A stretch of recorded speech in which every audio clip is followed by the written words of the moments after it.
Senator Wright. Thank you, Mr. President. I stand here to make my valedictory speech with an immense sense of gratitude. First, I'm grateful for this opportunity to put a few things on the record and to say some much-needed thank yous. As many people already know, I've made a decision to step aside from my position as a Senator for South Australia after only 4 years due to an illness in my family. It wasn't an easy decision to make, but it's the right one. I'm also very grateful for the opportunity I've had to be the 546th Australian Senator since 1901. It's an opportunity very few Australians have. Through some great luck, in 2010 it fell to me to be the second Greens Senator for South Australia and the 95th Senator elected to represent my state. I sincerely thank the South Australians who trusted me with their vote, and I hope they feel I've vindicated their faith in me. So it's been 4 short years and 4 very long years since I first came into this place. It's flown by, but it also seems a lifetime ago that I made my first speech on the 17th of August 2011. I'm definitely older and a bit greyer. I remember someone telling me that Senate years are like dog years. Each year in the Senate is like 7 ordinary years, and I'm sure that's right. It's been an amazing journey. When I first started, people asked me what it was like. I used to respond that it was equal parts exhilarating and terrifying. Most would understand, but occasionally someone would ask, why? And I'd answer, well, imagine you start a new job. Everyone can relate to that. And then imagine it's not one job, but at least 4. You're a policy maker, a salesperson, a media performer, and a manager. But there's no job description, and you're doing all of this on a stage with half the audience hoping you'll fall off. But as we here all know, it's a job like no other. It's very creative. We make of it what we will, and we make of it who we are. For a sticky beak like me, a great aspect of this work has been the unique right that we have as senators to completely ignore our mother's advice to mind our own business.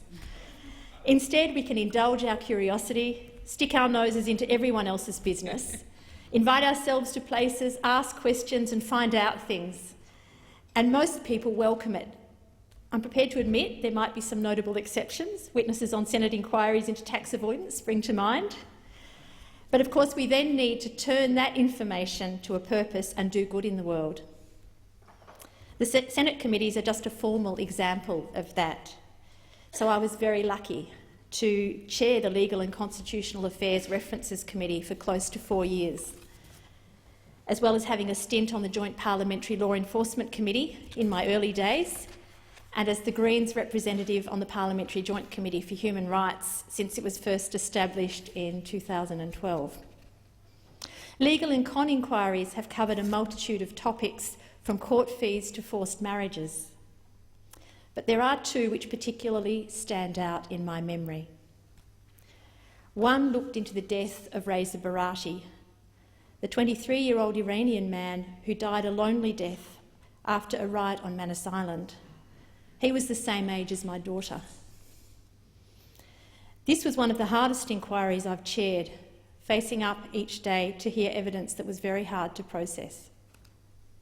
I've never forgotten that while we go about our daily lives with our families and our friends, there are men living there on Manus Island day after day without any prospect at all that things will get better.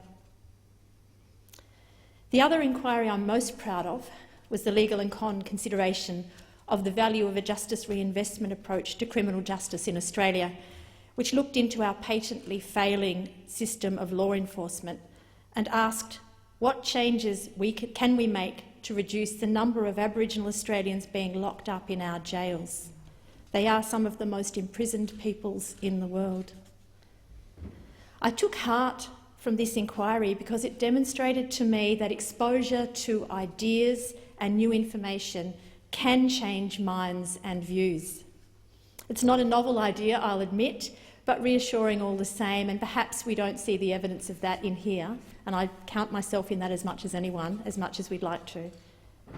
But some of those who were sceptical about the notion of the inquiry at the start came to warmly endorse the principle of justice reinvestment by the end.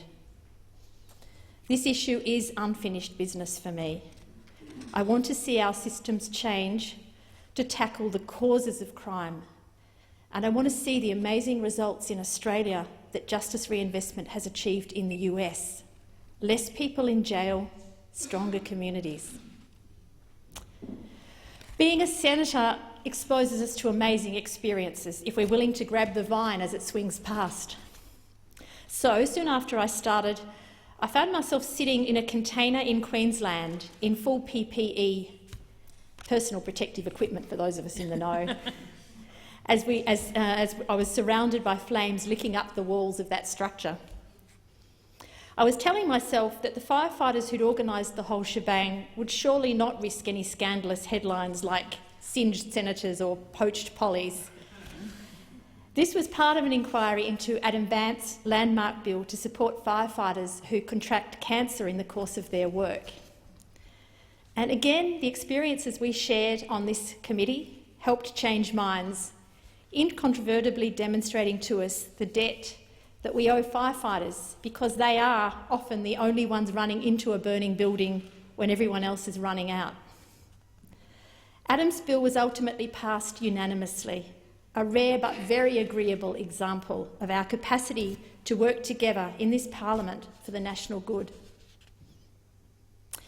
There was also that time I donned a bite suit that made me look like the Michelin Man. Not very stylish but highly practical, and apparently it's recommended couture for anyone being attacked from behind by a German Shepherd.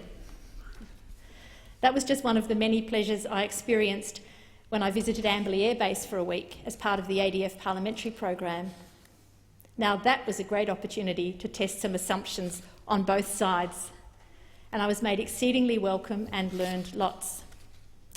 A highlight was travelling in a C-17, the aircraft used for delivering aid supplies and assisting with medical evacuation when Australians are providing emergency responses at times of natural disaster and crisis, work that I'm immensely proud of. So less adrenaline-fuelled but thoroughly rewarding was the extraordinary hospitality I experienced in rural Australia as I conducted a tour over about 18 months to hear about gaps in mental health services in country areas. Although the scones and lamingtons proved hazardous to my waistline, I just loved the chance to learn from people who could help me develop policy that was relevant to their needs. On Friday night, after a few days on the road, I was flying back to Sydney from Orange. The attendant solemnly went through the safety drill from the front of the plane, determined not to be distracted by the fact that I was the sole passenger on the flight, sitting in the very back row of the 34-seat plane, listening dutifully. At this point, I probably should point out too that although I had the plane to myself, it was a regular scheduled flight, so any resemblance to Choppergate is purely coincidental.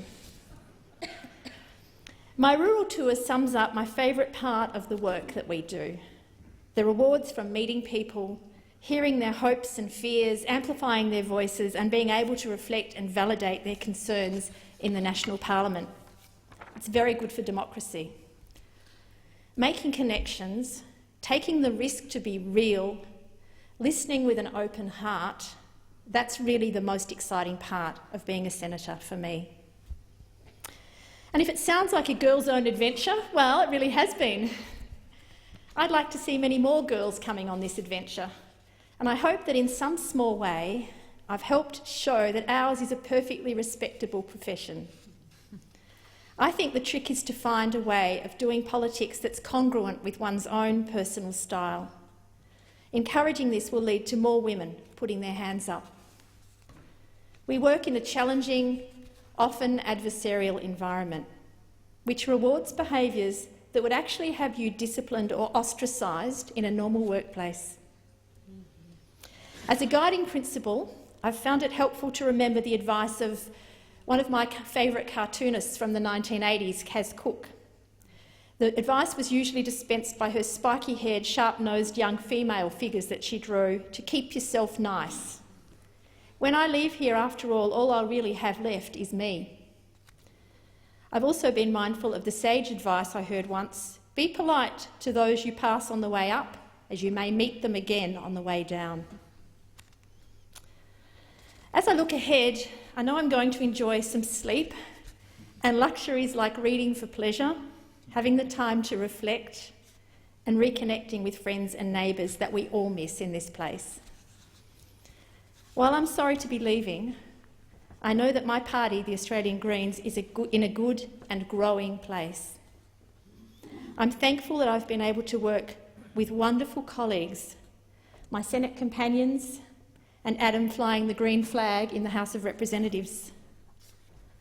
I've experienced the inspiring leadership of three leaders, first Bob Brown, then Christine Milne, and now, all too briefly, Richard Di Natale. I've worked in a variety of workplaces over my career, and I can say without any doubt, these are some of the most intelligent, talented and dedicated people I've ever had the privilege to work with. I'm going to miss you all very much, my friends. In South Australia, I'm very heartened by the mature, collegiate state of the party Mark Parnell and I helped establish in 1995. We've come a long way since then. The calibre of the people who put their hands up to fill my position and the efficient and professional way the SA Greens responded to the challenge of a speedy but fair pre-selection process attests to this. I also believe the Greens are in a strong place because the 21st century challenges are our challenges. They're pressing and they require an approach that is different to what has gone before. However comforting and tempting it is to turn back to old, familiar viewpoints and solutions, we can't live in the past. We can't unknow what we know now. We just have to have the guts to face it and make decisions for the long term based on the information and evidence that we have. We only have this one beautiful, fragile planet with an atmosphere and an environment that we are part of.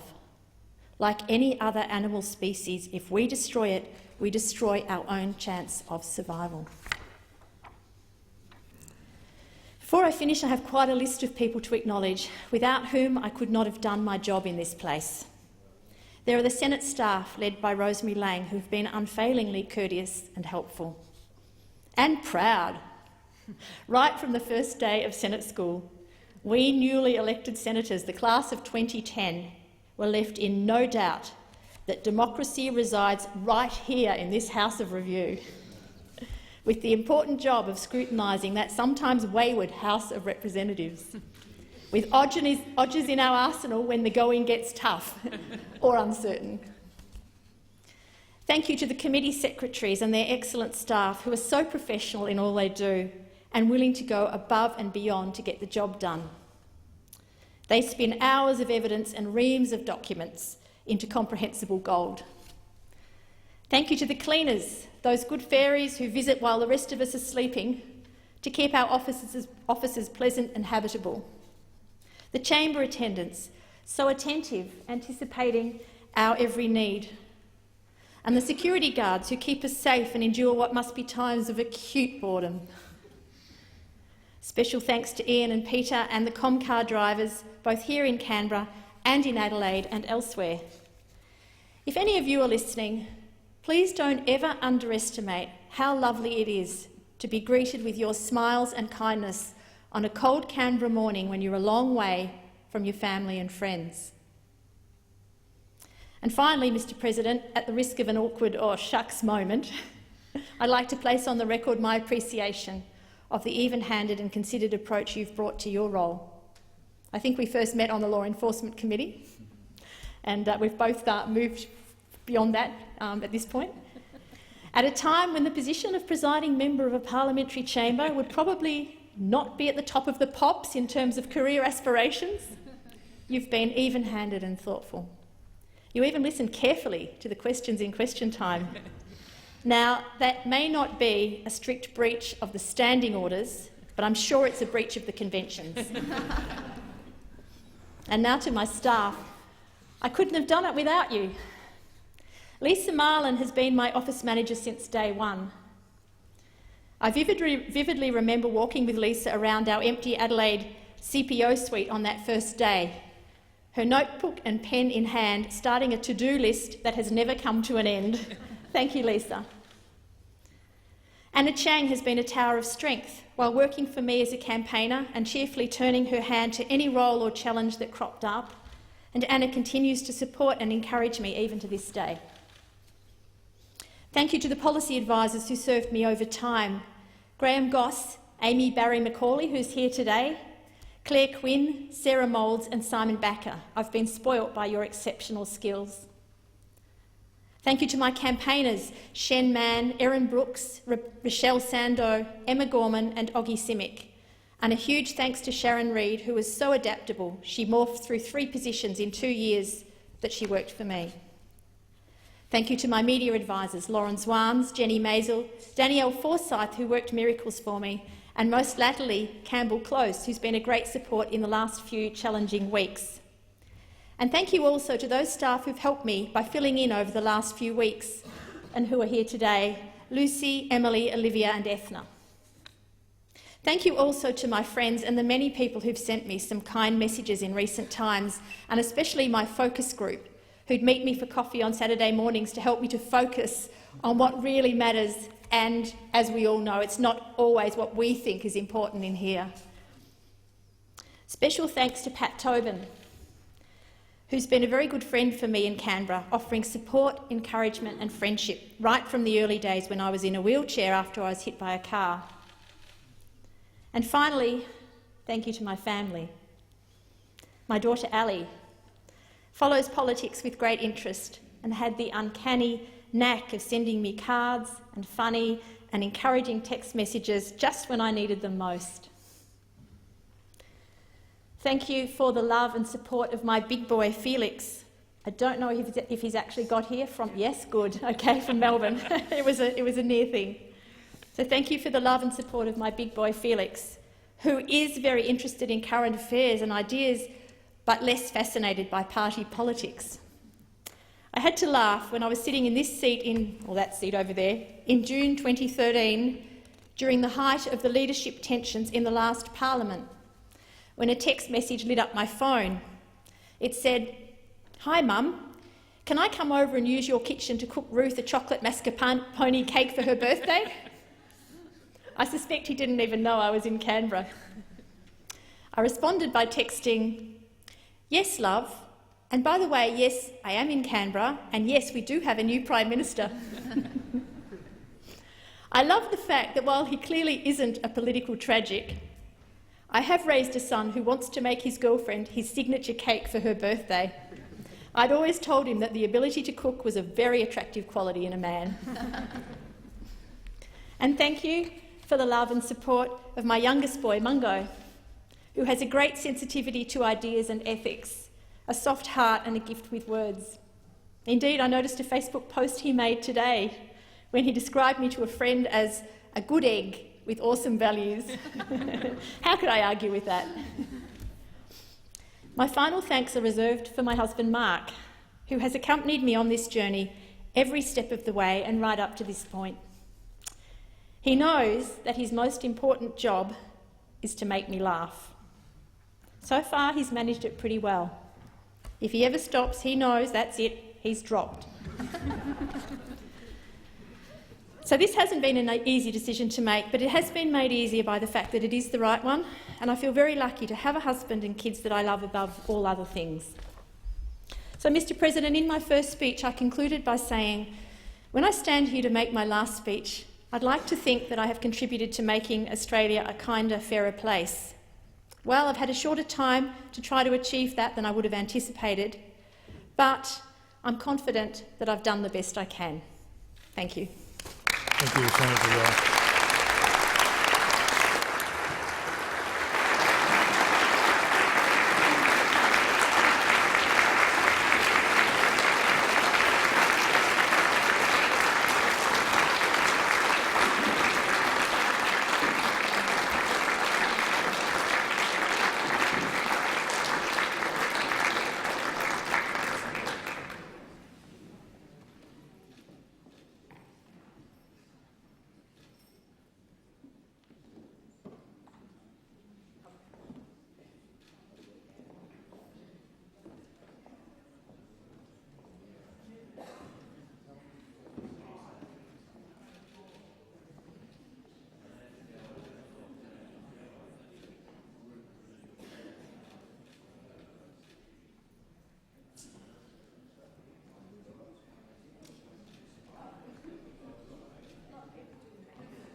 Thank you, Senator Wright, and I now call the Leader of the Government in the Senate, Senator Abetz.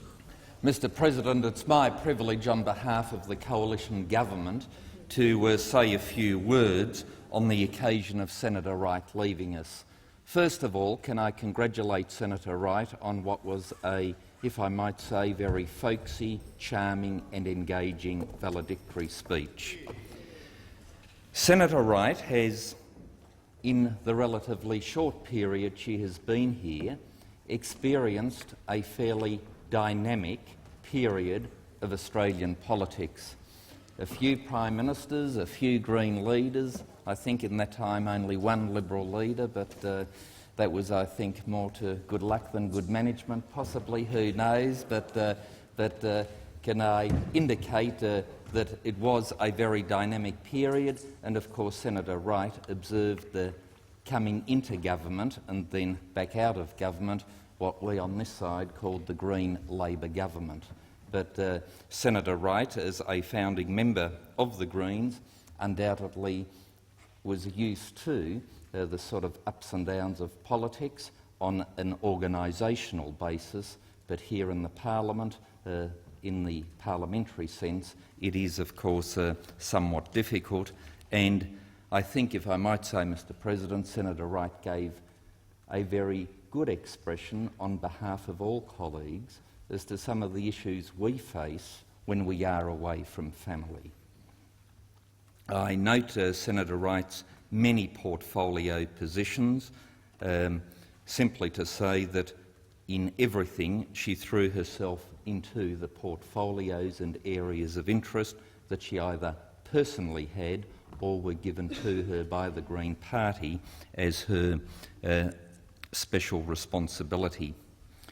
Can I say that as a Foundation Committee member and a former honorary legal advisor to the Gyra House Women's Shelter in the suburb in which I live, I share a strong affinity with Senator Wright's views on the topic of violence against women and domestic violence, and I believe she's made a very thoughtful and good contribution in that particular area of public policy.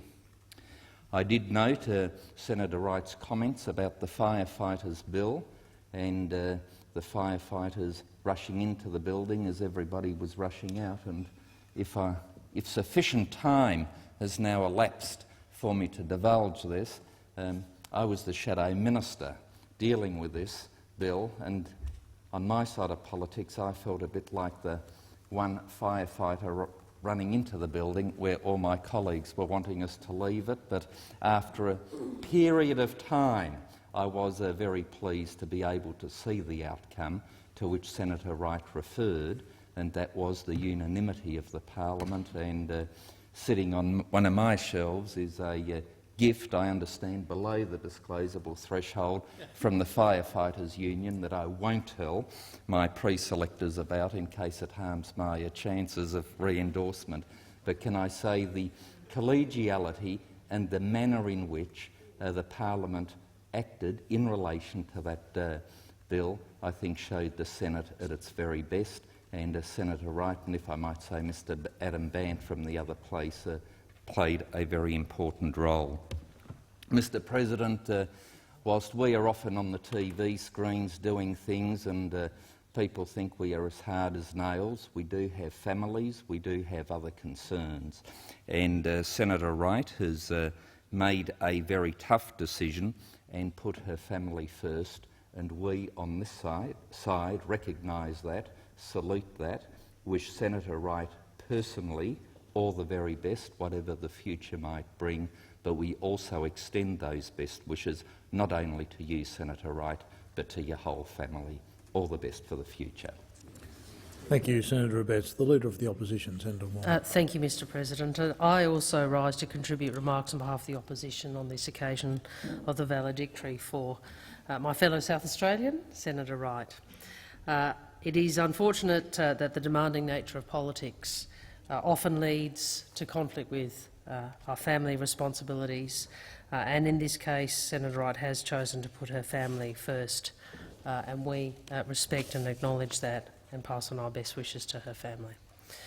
When reflecting on my contribution today and on Senator Wright's career, I thought particularly of the conviction of her beliefs and her dedication to the causes and issues she fervently believes in. As she referenced today in her speech, she is not someone who is a recent convert to Green politics, having been a founding member of the party in South Australia over 20 years ago. In her first speech, Senator Wright remarked that she was lucky to be born into a big, rambunctious family, number 6 of 7 children. I'm sure this prepared her well for her experiences in the Greens party room and in the Senate. In relation to her comments about dog years, I think she's right, and on the... She's not right? Oh, I think she's right. And when it comes to the greying of the hair, I hear you. I hear you, that's all I can say. Not only has Senator Wright's time in this place demonstrated her passion for environmental causes, but I have been particularly struck by her continued and deep commitment to human rights and the law, as well as to mental health and education. In her time in Parliament, she's held positions most notably on the Senate Legal and Constitutional Affairs Committees, including as chair of the References Committee in the current Parliament, as well as the Joint Committees on Human Rights and Law Enforcement Integrity. I do think these appointments reflect her interest and her expertise in this area, which she obviously brought to this place from her previous experience as a lawyer and advocate, which have also complemented her role as legal affairs spokesperson for the party. Senator Wright has today spoken about some of the priorities of her work, including justice reinvestment. I would say this. Senator Wright came to this chamber as a lawyer, and in her work and focus in this place has demonstrated a consistent adherence to some of the best and highest principles of the legal profession, including the rule of law and the rights of the individual. Another significant portfolio responsibility Senator Wright has held within her party throughout her time in the Senate is that of mental health, and I know she has brought a dedicated and compassionate approach to this policy area, which was overlooked for many years at the highest level of public policy in this nation, but thankfully I think that time has passed. She's also been an outspoken advocate for quality public education. On a lighter note, I know that some people will now find it much less confusing that there is only one Penny W from South Australia in the Senate. In fact, I have had many people say to me that there clearly is a statistical advantage to being called Penny from South Australia in terms of getting to the Senate. I understand that on one occasion a poster banner that Senator Wright had ordered about offshore drilling near Kangaroo Island was delivered to her office addressed to Senator Penny Wong. I'm told this was the source of much mirth amongst her staff.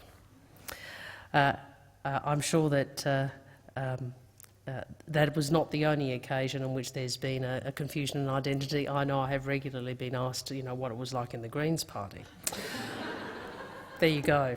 As Senator Wright has acknowledged in the statement she issued to announce her resignation, there are many things she is still keen to achieve. I suspect that is the case for almost everyone who comes into this place on the occasion of our leaving, because the nature of politics and the nature of political reform, particularly those on the progressive side of politics, is that there is always something left to do. So despite her time in the Senate being at an end, I hope that Senator Wright will continue to make a valuable contribution to the life of our nation in the future, and particularly to the life of our state, and we thank her for her service to the Australian people in the Australian Senate. Thank you, Senator Wong. Senator Di Natale, Leader of the Greens. Thank you, Mr President. And it is with a great sense of sadness that I rise today to pay tribute to my colleague, Senator Penny, I was about to say Wong, but it's not, Senator Penny Wright. Now, Penny said that she was elected in 2010. We were elected at the same time, and she said that she was elected thanks to some great luck. And I take issue with that. Penny was elected because the people of South Australia showed wonderful judgment and recognised a decent human being when they saw one. I first met Penny, we were both in the class of 2010. She was on crutches, she had a bung knee, and she had suffered a horrendous bicycle accident, which I thought was a fairly drastic way of demonstrating your commitment to the Green cause. She struck me immediately as someone who was incredibly respectful, very curious and reflective, things that I think are in very short supply in our nation's parliament. She's someone of great warmth and has a very immediate connection with people. She's been able to connect with communities across South Australia in a way that few other people could, and it's one of her great strengths that she's been a very strong and powerful advocate for the people of South Australia. In Kangaroo Island, I know she's done some amazing work there in standing alongside landowners, protecting the environment and taking on issues like oil and gas exploration. Similarly, in the southeast of the state, around Mount Gambier and the Limestone Coast, she took a stand against unconventional gas exploration on farmland. She worked in Port Augusta to highlight the transition that was possible in moving away from polluting sources of energy to solar thermal power. And of course, as we've heard, she worked closely with Adam Bant in the lower house to ensure that firefighters were given the protection they need in developing an act that protected them if they developed an occupational cancer.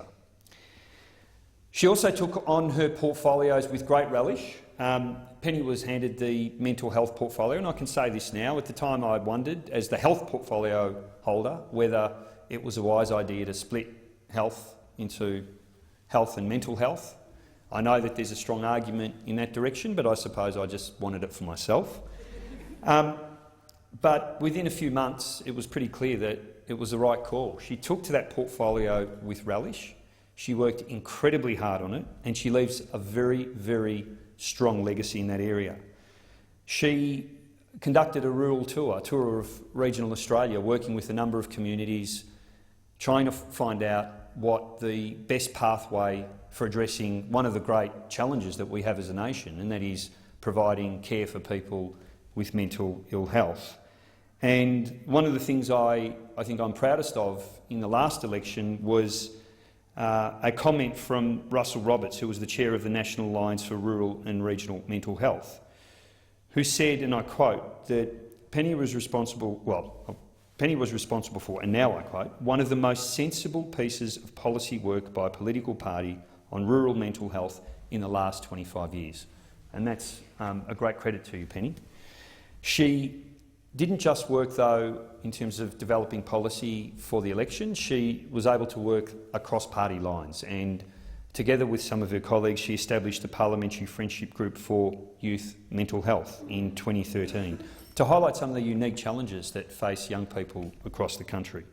She also worked with people suffering from things like eating disorders and post-traumatic stress disorder. And again, I think people suffering from mental ill health will be thankful for the great work that Penny's done. Penny was also the chair of the Legal and Constitutional Affairs References Committee from 2011 until this year. And I think it's fair to say that for some of that time, she was driven to her wit's end. We had many discussions about the standard of debate within that committee, and without wanting to cast any aspersions on other members in this place, let's just say that there were other members of that committee that pushed Penny to her limits, and if you know Penny, that's saying something. She also did a lot of work through that committee that won't make it to the TV news. Justice reinvestment, for example, not a particularly glamorous area, not something that will make newspaper headlines, but a really important initiative. And she drove an inquiry into the value of justice reinvestment in Australia to deal with issues such as the high incarceration rate of Aboriginal people across the country, and looking at whether we can redirect our resources in a much more caring and cost-effective way. She was involved in a disallowance motion. In fact, she led the charge on the abolition of the government's so-called divorce tax and was responsible for changes in that area. She's been such a strong defender for the rule of law, so considered in her contribution in our party room, and particularly at a moment when there is a battle going on around what is the appropriate response to some of the international issues that are facing us. She has been a champion for human rights and civil liberties against some of the attacks that we're currently seeing on the rule of law in Australia. I remember fondly her contribution to the debate around racial discrimination, and I've got a particular encounter with the Attorney-General, Senator Brandis, that comes to mind when Senator Wright stood up and, let's just say, she gave as good as she got. She did an amazing job and she did us all proud. She's worked hard on Veterans Affairs and made a big contribution in that area, providing much-needed advocacy for the partners of veterans and their families. Also raising awareness and understanding around a number of issues relating to veterans' mental health. In schools and education, again, she was a champion for a decent public education system and did her best working with other members in this place to see Gonski reforms implemented. And has been a strong and vocal critic around NAPLAN testing and has highlighted some of the inadequacies in that area of education policy. So it is with sadness that we all say goodbye to Penny. It always happens to the good people. I think Australia's lost a great champion for human rights. I think Australians lost a great defender of our precious environment. We Greens have lost a person of tremendous integrity, warmth and intelligence, but her family has gained a wonderful mother and husband. You have your family back. Our loss is your gain. Penny, on behalf of everybody here, we're going to miss you. Thank you, Senator Di Natale. Senator Scullion. Thank you, Mr President. I rise on behalf of the National Party to pay tribute to the time that Senator Penny Wright, spokesperson for the Greens in South Australia, has made here since 2010. I would like actually my contribution today, and much has been said about the wonderful work that Penny has done here, but I'd like to focus on some of the values that I think she has demonstrated throughout her time in this place. And interestingly, she reflects back on her maiden speech in her valedictory speech, and she said, "When I stand to make my last speech, I'd like to think that I've contributed to making Australia a kinder and fairer place." And I think the wisdom that goes with the following line of, if we practice kindness and fairness, I believe that we can meet the challenges this century brings. How true. I'd like to use this valedictory speech to just touch on some areas. Many have been covered, but I think that Senator Wright has demonstrated her commitment to a kinder and fairer place. Senator Wright is said to attribute her love of public speaking to an encouraging teacher in Year 9. Her vocal abilities have since been a constant trait of all her occupations, and Penny, I have to say, when I listen to you in this place, you bring a rare discipline. I have seen you really cranky, and I can still understand what you're saying, and it's not the same with me. So whether it's be the first time as a student or a teacher when lecturing at Flinders University, we have all heard in this place of your great passion and strong views of ensuring that we provide a fair education system. You've said, "I'm very proud to stand here to make the case for a schooling system in Australia where every child will have the chance to succeed and where not one child will be denied a future just because of their background." During your time in this place, Senator, you've commendably advocated for the rights of society's most vulnerable and the education particularly of our kids, the safety of our kids, as well as improved mental health for everyone, but particularly focusing more recently, and I think the tempo of your advocacy has been a function of the need in the community. You've also campaigned strongly in this place in an area of particular interest to me, and that's Aboriginal and Torres Strait Islander Australians. In particular, I'd like to acknowledge and commend Senator Wright for ongoing promotion of the value of improving our approach to criminal justice for Indigenous Australians, and many people in this place would know about your passionate advocacy, not only for generally justice reinvestment, but you've been a champion for rethinking and providing innovation in this space and challenging people to move from their position they're in that clearly isn't working to a new one. So congratulations. I think one of the legacies you will leave, Senator, is that particularly in this area that I work in Indigenous affairs, your multi-partisan approach and taking the politics out of Indigenous affairs is something I think we can all, we should all take some leadership from. You should also be commended for your aspirations to actually seek out like-minded politicians, people who you think you can work with. So not only having a multi-partisan approach, but you pick people who you think you can work with everyone and get a bit of a gang around you on those matters. And I've watched very carefully and in great admiration of the way you do that. I think we all recall your steely determination to be a senator in this place. I can recall some vision of you campaigning from a wheelchair. Well, we all know it's not easy campaigning anyway, but throughout 2010, following that terrible car accident, you continued to campaign. It's a great credit to you. I am sorry to hear of the circumstances leading to your need to step away from politics, and I wish you and your family all the best. And I think, as you said, it's a good decision. I'd also like to commend you for your time as Senator for South Australia. I know a lot of senators here, and I know who they are and what their values are, but I often struggle to know exactly where they're from because it's a less politicised place in that regard. But I certainly know that you're from South Australia because how passionately you speak about it and your reference often to your life in South Australia. And I'd like to also commend you for your unyielding efforts for the people that you represent. So I congratulate you on your contribution you've made to making Australia a kinder and fairer place. I wish you all the success in the future and for that of your family. Thank you, Senator Scullion. There being no more speakers, could I just add my support to the comments already made by honourable senators, and Senator Wright, the Senate will certainly be poorer for you not being amongst us, and we understand completely your reasons for leaving, although we still can be sad about that. I wish you and your family all the best. Thank you.